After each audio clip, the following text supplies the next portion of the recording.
नमस्कार दोस्तों, आप सभी का स्वागत है। आपके अपने YouTube चैनल मानव जीवन में दोस्तों लाइफ में सभी आगे बढ़ना चाहते हैं और लाइफ में आगे बढ़ने के लिए हमें रोज ही कुछ नया सीखना चाहिए और आगे बढ़ना चाहिए। तो चलिए आज की प्रस्तुति शुरू करते हैं। श्री शिवाय नमस्तुभ्यम ओम नमः शिवाय। दोस्तों, आप सभी लोगों को पता है कि 22 जुलाई 2024 सावन माह का पहला सोमवार पड़ रहा है। दोस्तों, यह साल में बार बार नहीं आती है, यह साल में बहुत ही कम पड़ती है। पूरे एक साल बाद ऐसा दिन आता है, इसलिए इस दिन का महत्व बहुत ही ज्यादा होता है और आप लोगों को इस दिन 7 बेलपत्र वाला उपाय जरूर करना चाहिए। क्योंकि दोस्तों, सावन माह का पहला सोमवार एक ऐसा दिन होता है जिस दिन भगवान शिव जी बहुत बहुत आसानी से प्रसन्न होते हैं और वह आपको इतना कुछ प्रदान है जितने कि आपने कभी कल्पना भी नहीं कर सकते हैं। इसलिए यह मौका अपने हाथ से बिल्कुल भी जाने मत देना। तो इस दिन आप सभी लोगों को 7 बेलपत्र वाला एक बहुत ही छोटा सा और बहुत ही अचूक उपाय करना है। दोस्तों, यह एक ऐसा उपाय है जो कि पंडित जी ने अपने अभी की ही शिव महापुराण की कथा में बताए हैं और दोस्तों, इस वाले उपाय को ज्यादा लोगों ने किया नहीं है। इसीलिए जो भी लोग इस 7 बेलपत्र वाले उपाय को इस गुरुवार मासिक शिवरात्रि के दिन करेंगे, सीधी सी बात है भाई, उस उपाय का जो फल है वह आप लोगों को बहुत ही जल्दी मिलेगा और बहुत बड़ा होकर मिलेगा, क्योंकि इस उपाय के बारे में ज्यादा लोगों को पता नहीं है। इसलिए दोस्तों, आप लोगों को भी यह उपाय 22 जुलाई 2024 सावन माह का पहला सोमवार के दिन जरूर कर लेना चाहिए। दोस्तों, इस दिन को आप लोगों को अपने हाथ से बिल्कुल भी नहीं जाने देना चाहिए। दोस्तों, अगर आप लोग अपने घर धन प्राप्ति चाहते हो, आप लखपति बनना चाहते हो, करोड़पति बनना चाहते हो, आप चाहते हो कि आपके घर में पैसा आता रहे, कभी भी पैसा आना बंद हो गया है, तो दोस्तों, आप लोगों को इस सावन माह के पहले सोमवार के दिन, जो कि 22 जुलाई 2024 के दिन पड़ने वाला है, इस दिन 7 बेलपत्र वाला उपाय जरूर करना चाहिए। दोस्तों, इस उपाय को करने से आपके जीवन में कितनी भी समस्या क्यों ना हो, वह सारे समस्याओं का अंत हो जाएगा।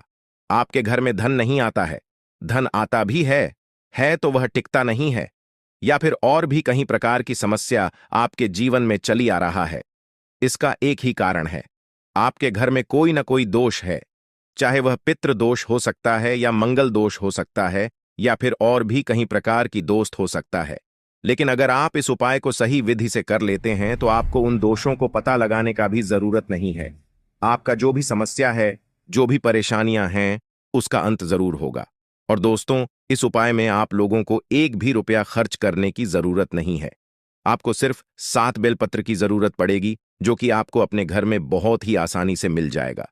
तो चलिए अब समझते हैं कि इस 7 बेलपत्र वाले उपाय को आपको कैसे करना है, किसको करना है, किस समय करना है। तो दोस्तों, सबसे पहले बात आती है कि यह 7 बेलपत्र वाला उपाय सावन माह का पहला सोमवार के दिन करना किसको है। तो यहां पर हम आपको बता दें कि घर में जो माताएं बहनें होती हैं, घर की जो बड़ी माताएं बहनें होंगी, उनमें से कोई भी एक माता बहन जो है इस वाले उपाय को कर सकती है। जरूरी नहीं है, घर के सभी सदस्यों को यह वाला उपाय करने की जरूरत नहीं है।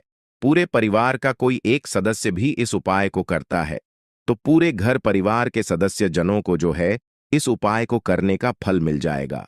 तो घर की जो बड़ी माताएं बहनें हैं, उनको यह 7 बेलपत्र वाला उपाय जरूर करना होगा, क्योंकि घर की माताएं बहनें जो होती हैं वह घर की लक्ष्मी होती है, और जब घर की लक्ष्मी कोई उपाय करती है तो निश्चित सी बात है, घर में सुख शांति भी आती है, धन समृद्धि भी आती है और माता लक्ष्मी जी की कृपा भी होती है। तो चलिए अब बात करते हैं कि यह 7 बेलपत्र वाला उपाय के समय करना है। तो देखो, उपाय को करने का जो समय है, सुबह का समय है, प्रातःकाल का समय है। लगभग जितना सुबह आप लोग इस उपाय को कर सकते हो उतना जल्दी करना, अन्यथा आप लोग 10, 11 और 12 बजे तक भी अगर आप लोग इस उपाय को करोगे तो चल जाएगा। यह वाला उपाय शाम के समय प्रदोष काल में भी कर सकते हो, इस बात का ध्यान रखना है। भले ही आप रात के समय 12 बजे तक भी अगर आप लोग यह 7 बेलपत्र वाला उपाय कर लोगे तो भी चलेगा, कोई दिक्कत वाली बात नहीं है। और आपको इस उपाय को करने का जो फल है वह भी जल्दी मिलेगा और बहुत बड़ा होकर मिलेगा। ठीक है, यह सारी बात तो आप लोगों को समझ आ गई होंगी। अब हम जानते हैं कि इस उपाय को करने के लिए आपको क्या क्या सामग्री की आवश्यकता पड़ेगी। तो सबसे पहली बात, इस उपाय का नाम है 7 बेलपत्र वाला उपाय तो सीधी सी बात है। 7 बेलपत्र तो हमें इसमें लगेगी ही लगेगी। अब देखिए, 7 बेलपत्र की आप पहले से यहां पर तैयारी करके रख सकते हैं, क्योंकि हो सकता है कि आपको बेलपत्र ना मिले। इसलिए बेलपत्र आपको पहले से ही तैयारी करके रखना है, क्योंकि सावन माह का पहला सोमवार का जो दिन रहेगा वह बहुत बड़ा सोमवार का दिन रहेगा। तो बेलपत्र आप लोगों को आसानी से कहीं से भी मिल जाएंगी। मतलब आप चाहो तो यह उपाय के साथ बेलपत्र को कहीं से खरीद भी सकते हो, कहीं से तोड़कर भी ला सकते हो। कोई दिक्कत वाली बात नहीं है। और अगर आपको बेलपत्र ना भी मिले तो आप शिवलिंग में पहले से छड़ी हुई बेलपत्र को भी इस उपाय के लिए ले सकते हैं। तो आप कहीं से भी यह 7 बेलपत्र जुगाड़ कर लेना। अब देखो दोस्तों, यह वाला जो उपाय है, इस उपाय को करते समय शुद्धता का विशेष रूप से ध्यान रखिएगा। बस सावन माह का पहला सोमवार के दिन प्रदोष काल या फिर सुबह सुबह प्रातःकाल जब आप लोग ये उपाय कर रहे हो, तो भाई स्नान करके शुद्ध होकर नए या धुले हुए वस्त्र पहनकर आप लोगों को तैयार हो जाना है और अपनी 7 बेलपत्र जो उपाय के लिए हैं वो लेकर बिल्कुल तैयार होकर खड़े हो जाना है। अब उपाय कैसे करना है वह भी हम आपको यहां पर बता देते हैं। अब देखिए, यह 7 बेलपत्र तो उपाय में होंगी ही होंगी। इसी के साथ में 1 लोटा जल भी आप लोगों को लेना है। वो कहां से लाओगे वह हम आपको बताते हैं। पर उपाय दोस्तों, ये आपके घर से ही शुरू हो जाएगा और मंदिर में जाकर यह उपाय पूरा होगा। इस बात का भी आप लोग विशेष रूप से ध्यान रखना। तो जैसे ही आपके हाथ में जो है 7 बेलपत्र याद आती है और 1 लौटा आप लोग अपने पास में रख लेना। अभी आपको भरना नहीं है, मात्र खाली लौटा रख लेना। ठीक है, तो करना क्या है, आपके पास 7 बेलपत्र है और 1 लोटा अपने रख लिया अपने साथ में। अब देखो, यह 7 जो बेलपत्र हैं, यह 7 बेलपत्र 7 अलग अलग जगहों पर हमें समर्पित करनी है। वह 7 जगह कौन सी है वह हम आपको बताते हैं। इसी के साथ में दोस्तों, जैसा कि हमने आपको अभी बताया कि यह वाला जो उपाय है यह आपके घर से ही शुरू हो जाएगा। तो घर से शुरू कैसे होगा? इन 7 बेलपत्र में से जो पहली बेलपत्र होगी यह आपके घर में ही एक स्थान पर चढ़ेगी, जो कि है दोस्तों आपके घर का रसोई घर है ना। तो आपको क्या करना है, जब आप इस उपाय को करने की पूर्ण तैयारी कर लें, माताएं बहनें में से जो भी इस उपाय को कर रहा है, अगर वह इस उपाय को करने की पूर्ण तैयारी कर लें, तो भाई उसको अपनी 7 बेलपत्र को लेकर सबसे पहले कहां पर आना है? अपने ही घर के रसोई घर में आना है। घर के रसोई घर में उस स्थान पर आना है जहां पर माताएं बहनें अपने घर में पीने का पानी वाला स्थान या पीने का पानी रखती हो। चाहे वह आपका आहार हो, चाहे वह आपकी गुंडे हो, चाहे आपका घाघरा हो, चाहे वे आपका मटका हो, जिस मटके में से या जिस स्थान में से आप लोग पीने का पानी लेते हो, जिस घड़े में से लेते हो, उसके पास यहां पर आप लोगों को आ जाना है और इन 7 बेलपत्र में से पहली बेलपत्र निकालना है और पहली बेलपत्र को आपने उसी परिंदे के पास में रख देना है जिस बर्तन से या जिस घड़े से आप लोग पीने का पानी लेते हो। ठीक है, उस बर्तन के पास में आप लोगों को अपनी पहली बेलपत्र को समर्पित कर देना है। अंदर नहीं डालना है, जल के अंदर नहीं डालना है। उसी के पास में जहां पर आपका पीने का पानी रखा हुआ है, उसी के पास में एक अच्छी सी जगह देखकर पहली वाली बेलपत्र को आपको वहां पर शिव जी का नाम लेते हुए समर्पित कर देना है। ठीक है, अब जो हमने आपसे बोला था कि 1 लोटा आप लोग अभी खाली रखो, उस 1 लोटे को जो अभी आपके पास खाली लोटा रखा हुआ है, इस लोटे को आप अपने इसी गगरे में से भर लो, जिस गगरे के पास में अभी आपने जो है इस बेलपत्र को समर्पित किया हुआ है। मतलब कि जहां से आप अपना पीने का पानी भरते हो ना, उसी पानी में से आप लोगों को यह 1 लोटा जल अब भर लेना है। पहली बेलपत्र चढ़ाने के बाद अपना यह 1 लोटा जल आपको उसी परिंदे में से, उसी पानी में से भर लेना है जिस पानी में से आप लोग पीने का पानी लेते हो और जिस पानी के पास में आपने यह पहली बेलपत्र को समर्पित किया है। अब आपने 1 लोटा जल भी भर लिया। अब आपके पास बची है कुल 6 बेलपत्र।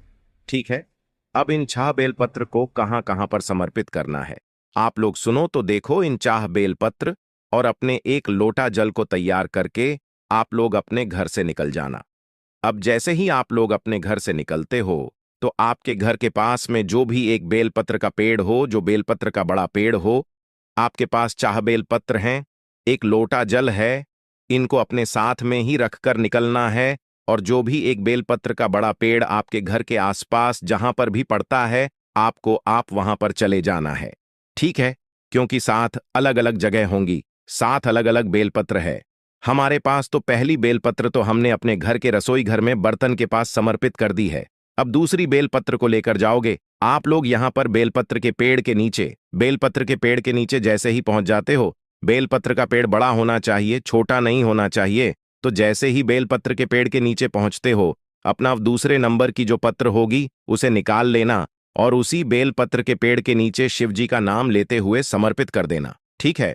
समर्पित जैसे ही कर देते हो, इसी बेलपत्र के ऊपर आपने जो अपने साथ में एक लोटा जल लेकर आया होना, इसमें से थोड़ा सा जल उस बेलपत्र के ऊपर समर्पित कर देना है और श्री शिवाय नमः, ओम नमः शिवाय इस मंत्र का जाप करना। ठीक है, पूरा जल समर्पित नहीं करना है, क्योंकि थोड़ा सा जल आप लोगों को अपने लौटे का इसी बेलपत्र के ऊपर समर्पित कर देना है। अब वहां से भी आपको उठ जाना है। अब आपके पास बची है 5 बेलपत्र और एक लौटा जल, जो आपके पास अभी आपने थोड़ा सा चढ़ाया। तो अब भाई जो तीसरे नंबर की बेलपत्र है, ये तीसरे नंबर की बेलपत्र को लें कर आप पहुंच जाओगे सीधा अपने घर के पास में जो भी शिव मंदिर हो, शिवालय हो, जहां पर शिव जी की शिवलिंग और नंदी जी विराजित हो, वहां पर पहुंच जाना है। ठीक है। तो जैसे ही तीसरे नंबर की बेलपत्र लेकर आप भगवान शिव जी के मंदिर में पहुंचते हो, तो सीधा शिवलिंग के पास में नहीं जाना है। इस तीसरे नंबर की बेलपत्र को लेकर आपको नंदी बाबा के पास में आकर रुक जाना है ना? इस बात का ध्यान रखना। तीसरे नंबर की बेलपत्र को जैसे ही नंदी बाबा के पास में आकर रुक जाते हो, तो भाई आप लोग देखना कि नंदी बाबा का एक पैर कोई सा उठा हुआ होगा। देख लेना, कोई उठा हुआ होगा या तो मुड़ा हुआ होगा। किसी को मुड़ा हुआ भी दिखता है, वह किसी को उठा हुआ भी देखता है। तो भाई आप लोगों को जो है वो वाला पैर देख लेना, जो मुड़ा हुआ हो या उठा हुआ हो। आपको उस उठे हुए या मोड़े हुए पैर के पास में अपनी यह तीसरे नंबर वाली जो बेलपत्र होगी, इसको समर्पित कर देना है। ठीक है। यह जो तीसरे नंबर वाली बेलपत्र आप लोग नंदी के उठे हुए पैर के पास समर्पित करोगे ना, यहां पर आप लोगों को कोई भी जल समर्पित नहीं करना है। इस बात का ध्यान रख लेना। ठीक है, समझ गए। अब चौथे नंबर की बेलपत्र की बात करते हैं कि यह कहां पर समर्पित होगी। तो ये जो बेलपत्र है, यह आपको लेकर आ जाना है भगवान शिव जी के शिवलिंग के पास में। तो शिवलिंग जहां पर विराजित हो, वहां पर आप लोगों को आ जाना है और शिवलिंग के ऊपर आप लोग सबसे पहले माता अशोक सुंदरी जी का स्थान पर समर्पित करना है। जलाधारी के बिल्कुल बीचों बीच में होगा। जलधारी कहां पर होती है? शिवलिंग रखा हुआ होता है। जलाधारी के ऊपर जो जलाधार ही होती है, जहां से जल बहता और नीचे गिरता है। ठीक है। तो जो जलाधारी होगी, जलाधारी के बिल्कुल बीचों बीच का जो हिस्सा होगा, वो होगा माता अशोक सुंदरी जी का स्थान। तो आपको क्या करना है? अपनी चौथे नंबर की जो बेलपत्र है, इस चौथे नंबर की बेलपत्र को आपको माता अशोक सुंदरी जी वाले स्थान पर समर्पित कर देना है। और ध्यान रखना है कि इस बेलपत्र की डंडी का मुख जलाधारी की तरफ होगा, जहां से जल बहता है और नीचे गिरता है। और जो बीच वाली बड़ी पट्टी का मुख है, वह शिवलिंग की तरफ होगा। तो यह अपनी चौथे नंबर की बेलपत्र को आपको, तो यहां पर भी आप लोगों को थोड़ा सा जल माता अशोक सुंदरी जी वाले स्थान पर समर्पित की हुई बेलपत्र के ऊपर समर्पित कर देना है। ठीक है। अब बात करते हैं 5वें नंबर की जो बेलपत्र है, उसके बारे में। आप दोस्तों, जो 5 नंबर की आपकी बेलपत्र होगी, उसे निकाल लेना और इस 5वें नंबर की बेलपत्र को आपको माता पार्वती जी के हस्त कमल पर समर्पित करना है। अब हस्त कमल का आप कहां पर होता है, वह भी सुन लो। देखो, जो जल आधारित होती है, जलधारी के ऊपर शिवलिंग रखा हुआ होता है। तो शिवलिंग का जो कर्ती भाग होता है न, मतलब गोलमोल जो भाग होता है, उसके आसपास जहां पर भी आप इस बेलपत्र को समर्पित करोगे, वह पार्वती जी का हस्त कमल ही होगा। तो आपको क्या करना है? ये जो 5वें नंबर की बेलपत्र है, इस 5वें नंबर की बेलपत्र को आप लोगों को जो शिवलिंग की जो कर्ती भाग है, वहां पर कहीं पर भी पास में अपनी जो है ये 5वें नंबर की बेलपत्र को समर्पित कर देना है। और यहां पर भी आपने उस एक लोटे में से थोड़ा सा जल समर्पित कर देना है। कितना जल समर्पित करना है? थोड़ा सा जल समर्पित कर देना है उसी बेलपत्र के ऊपर जहां पर आपने अभी यह माता पार्वती जी के हस्त कमल पर यह बेलपत्र को चढ़ाया है। ठीक है। तो यहां पर आप लोगों की कुल मिलाकर हो गई है 5 बेलपत्र। अब आपकी जो छठी बेलपत्र है, उसे निकालकर आप लोगों को चढ़ाना है भगवान शिव जी की शिवलिंग के ऊपर। तो शिवलिंग के पर आप लोगों को यह छठी बेलपत्र को चढ़ाना है। बस इस बात का ध्यान रखना कि आप जिस तरफ से इस बेलपत्र को चढ़ा रहे हो उस तरफ आपकी इस बेलपत्र की पत्ती का मुख होना चाहिए और आपकी विपरीत दिशा में इस बेलपत्र की डंडी का मुख होना चाहिए। जो बीच वाली बड़ी पट्टी होगी इस पट्टी का मुख आपके की तरफ होना चाहिए। जिस तरफ से भी आप इस बेलपत्र को भगवान शिव जी के शिवलिंग के ऊपर चढ़ा रहे हो, है ना, तो शिवलिंग के ऊपर जैसे ही आप लोग इस बेलपत्र को चढ़ा देते हो तो इसके ऊपर भी, इसी बेलपत्र के ऊपर भी आपको थोड़ा सा जल यहां पर वापस से समर्पित कर देना है। तो अब आपके पास बची है दोस्तों एक बेलपत्र, मतलब 7वें और आखिरी बेलपत्र। तो आखिरी वाली जो बेलपत्र होगी इसको आपको क्या करना है वह बहुत ही ध्यान से सुन लो। तो देखो 7वीं वाली जो बेलपत्र है ना, इस वाली बेलपत्र को आपने देखा होगा कि भगवान शिव जी के शिवलिंग के ऊपर एक बर्तन टंगा हुआ होता है जिससे बूंद बूंद करके शिव जी की शिवलिंग के ऊपर जल टपकता रहता है, जिसके अंदर शिव जी की 5 बेटियों का स्थान होता है, जया, बेसहारा, श्यामली, बारी, दौड़ और देव। तो यह जो 7वें नंबर और आखिरी नंबर की जो बेलपत्र होगी ना, यह मात्र आपको उस पात्र से स्पर्श करें आना है, मतलब छुआना है और कुछ भी नहीं करना है। इसको कहीं पर समर्पित नहीं करना। यह 7वें नंबर की बेलपत्र को, इस 7वें नंबर की बेलपत्र को मात्र आपको शिव जी की शिवलिंग पर टंगे हुए उस पात्र से छू आना है और भगवान शिव जी का आशीर्वाद समझकर इसे अपने पास में वापस रख लेना है। और अब आपके लौटे में जितना भी जल बचा हुआ है वह पूरा जल आप इस पात्र के अंदर डाल देना, जो कि शिवलिंग के ऊपर बूंद बूंद करके जल टपकता है, उसी पात्र के अंदर अपना पूरा जल समर्पित कर देना।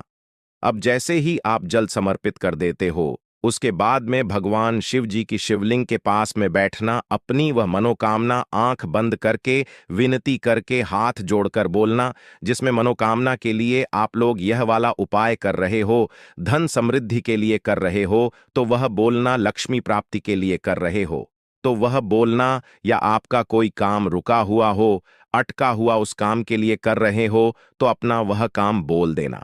ठीक है, अपनी कोई भी एक मनोकामना बोल देना और मन कामना बोलकर भगवान का 2 मिनट जाप करके भगवान से आशीर्वाद लेकर आप अपने घर पर वापस आ सकते हो और आपका यह वाला उपाय पूर्ण हो जाता है। तो दोस्तों 22 जुलाई 2024 सावन माह का पहला सोमवार के दिन आप लोगों को यह उपाय जरूर कर लेना चाहिए। यदि आपके जीवन में चलती चली आ रही है, समस्या रुक नहीं रहा है, तो आप इस उपाय को एक बार अवश्य करके देखना, आपकी सभी समस्याओं का अंत हो जाएगा। आज के लिए बस इतना ही इस वीडियो में दी गई जानकारी। अगर आपको अच्छी लगी हो तो प्लीज हमारे चैनल मानव जीवन को सब्सक्राइब करें, लाइक करें और हमारे वीडियो में अंत तक बने रहने के लिए धन्यवाद।